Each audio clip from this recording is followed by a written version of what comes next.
রিমা তার একমাত্র ছেলে অর্ককে নিয়ে ব্যস্ত থাকে প্রতিদিন।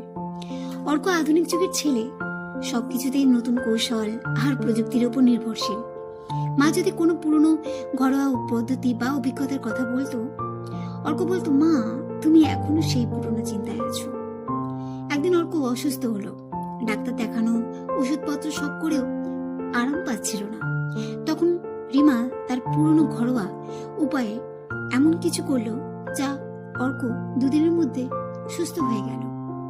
অর্ক অবাক হয়ে মাকে জিজ্ঞেস করলো, মা এত সহজে কিভাবে কাজগুলো করলে?